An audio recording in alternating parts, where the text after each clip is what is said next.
Thank you so much, Pune International Center, as well as the entire team for inviting me in this. And I'm really overwhelmed by the earlier two speakers who had a very good stature in their own field. So I hope I'll be able to fit into their shoes somehow. Right. So I'm going to talk about building a synergy between the environment and the economy, and specifically on a kind of a model which I'm trying to build over. So it's really a half-cooked model that I'm probably going to share with you today. So please bear with me that it's not going to be exactly as I would like it to be seen. Um, and how am I going to do this? First, I'll talk about why do we not have a synergy today, and of course there are a lot of arguments for the synergies, some of which Dr. Sen Gupta just shared with us. What tools are we banking on right now for the synergy? I will also talk about the caveats to the tools. Some of the caveats are not discussed in mainstream. Then I'll talk about the model which I'm trying to build, which is the synergy, about how do we get there and enablers for synergy. So the first and most important thing, why do we not have a synergy today? And I think there's a stark difference between the way ecologists operate and the way economists operate. So the botanists, zoologists really don't study economics. And exactly on the other side, economists are unaware of ecology and ecosystems and ecosystem services. Ecologists are mostly disinterested in national employment. You know, these figures of national employment, about livelihoods, about all these things which the economist is concerned of. And the economist is very wary of qualitative indicators. He is very comfortable with numbers, statistics, data, something which he can process through a statistical program, but not very comfortable with qualitative indicators. The ecologist deals with geologic time scale. On the other hand, you know, the economist revels in quarterly results. He needs to look at how the economy is performing, how the financial data is coming every quarter, every 3 months. There's a wide difference between a geologic time scale and quarter.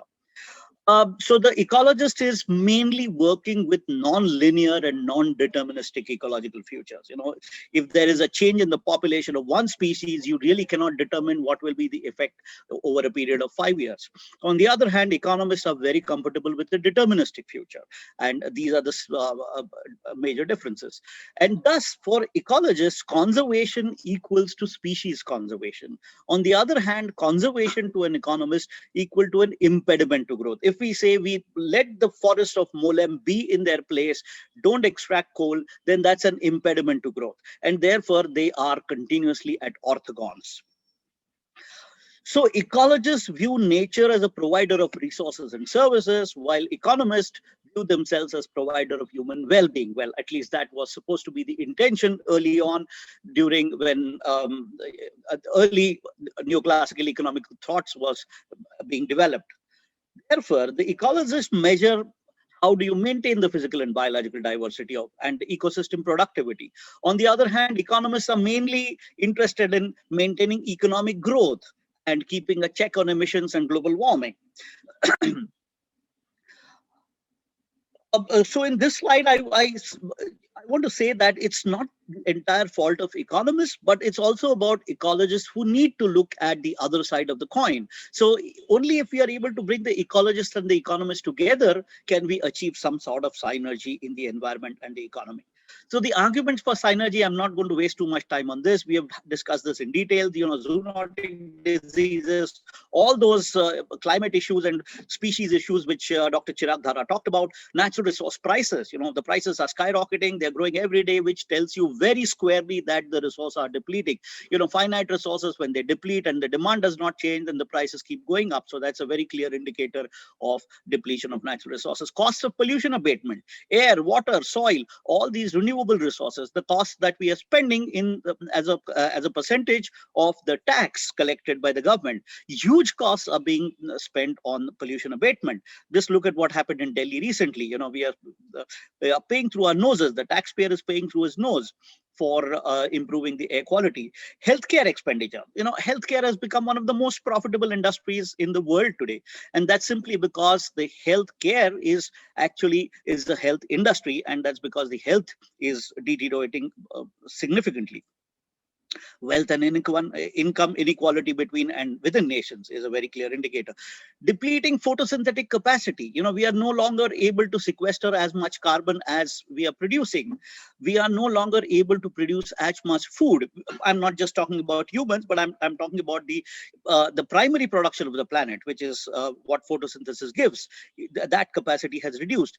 Global warming, ocean acid. You can add so many things to the list, and you will still fall short of space.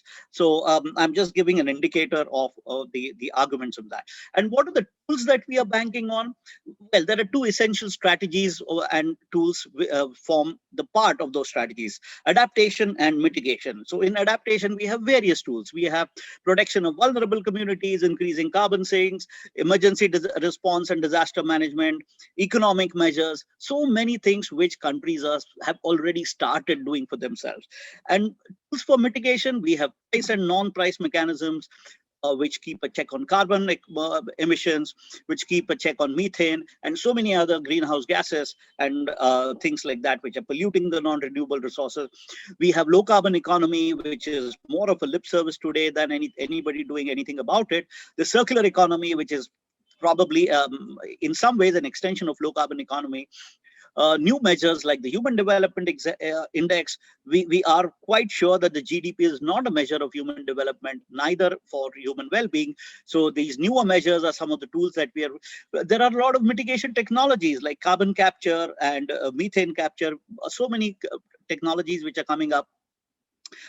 Renewable energy, so on and so forth. And finally, of course, international treaties, which like the Paris Agreement and so many other agreements which have come up in the history of climate change. However, there are serious caveats to the tools. Both the kind of tools, adaptation tools as well as the mitigation tools. First and foremost, I think that adaptation is a local and private good, which is, it is country specific. The benefits are going to come to the country, to its people. However, mitigation is more of a global public good, and that makes it very difficult for everybody to comply with. The rules of game theory can be applied when you are talking about a global public good, and that's one of the chief causes of failure of a lot of treaties and a lot of agreements which we have had till now. Circular economy is a fine concept, but it is bestowed. The law of entropy imposes serious limitations upon the circular economy, which we fail to realize when we're talking about circular economy. The other thing is, there are several negative externalities which remain unaddressed by any of these mitigation or adaptation tools that we are talking about today.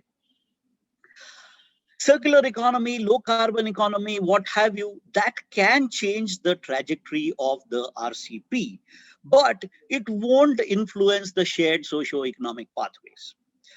So this is a very key understanding that we have to keep in mind when we're talking about circular economy or low carbon economy. And thus, current levels of energy and resource consumption must reduce if we wish to walk into a circular economy platform. The most important thing which economists generally like to revel in is the general theory of equilibrium. But the general theory of equilibrium, where aggregate demand and aggregate supply kind of balance each other, clear each other, is cannot account for irrational behavior of human beings, of individuals, of societies, of communities, of businesses, and the lure of financial markets. So this is, I think, a very serious caveat to the low carbon and circular economy. And the most important is, even if we consider a hypothetical situation where there is zero carbon emission and there is no global warming effect, it still does not tell you that the life sustaining capacity of the planet will be maintained, because the life sustaining capacity of the planet cannot be constrained to one indicator of CO2 equivalent or one indicator of temperature rise. It's such a non-linear and complex situation, the system that we are dealing with. We really have no idea about how we will work. What is the current situation? Economy looks at a provider of well-being, and therefore nature, the economy looks at nature as a provider of inputs and a sink for the waste. Right, and therefore we have an economic measure, and we have we measure the aggregate negative externality by the CO2 equivalent or the temperature rise. Alternative economy must look at nature in a completely different way. And this is what I'm working on. And therefore, I said this is not yet a fully developed model. And yet, there are some of my thoughts which you will see. So the economy must look at nature as an operating system rather than a provider of inputs. Operating system for life forms. This is not anthropocentric. This is humans and non-human beings, and an operating system for the economy, which means it is certainly a provider of non-renewable and renewable resources, which are the inputs to the economy. But more importantly, it is also an enabler of life-sustaining capacity and ecosystem services, which are critically essential to economy. Right? The hydrological cycle, pollination, germination, primary productivity, purification of water, all of these services are the ones which are essential not just for sustaining life but also for the economy. And finally, security for future life forms, right? So this is what the sustainability definition is projected of the Brundtland Commission, for the generations to come. But the generations to come are not just human generations, they are also the generations of the insects, of the cobras, of the Royal Bengal tiger, of the grand whale, all of that, and food and nutrition. So the economy must look at nature in all of this. And if any one of this is declining, the economists must raise the red flag. Unfortunately, this is not being done today. So what do we do? If we want to improve something, we must measure it. And I'm calling these as synergy indicators. We have to look at what we can measure in all of this. So in renewable resources, we could measure the quality and renewability of air, water, soil, carbon sinks. We can look at pollution abatement and healthcare spending as a proxy. So that can be reduced from the GDP. In the renewable resources, we could measure the resource stocks. This is not very difficult to do. A lot of countries are now aggregating their resource stocks. Distribution of natural resources. So Gini could be a proxy of how the resources are being distributed. In food and nutrition, the health of soil, changes in the microclimate. Now, this is a serious concern for a lot of farmers, especially in the low rainfall areas who are not supplied by the dam waters, that microclimates are changing and their agricultural productivity, farm productivity is declining. Malnutrition and immunity could be a proxy for food and nutritional security. The ecosystem services, we have a lot of measures to measure them. We can look at bioindicators. There are keystone species, the presence of rare, endemic, and threatened populations. Are they growing? Are they declining? Are they moving away? Are they changing? What is the forest cover, the species count, and the populations, the ecosystem productivity? Many of these measures are quantitative, but some of them are qualitative. And finally, the life-sustaining capacity and the security for future life forms. Now, this could be an index which is derived from other measures. It should be much more comprehensive and non-anthropocentric like the HDI. Today, the Human Development Index has human in its title. It's highly anthropocentric. And if you want to have nature as an operating system, you can no longer think only about human beings. We have to look at other life forms. Preserving the integrity and security of an ecosystem is critically important to preserving the operating system for the life and nature. And so, coming back to the 5 capitals which are prescribed in sustainability literature, the natural, social, and human capital, and the produced and the financial capital.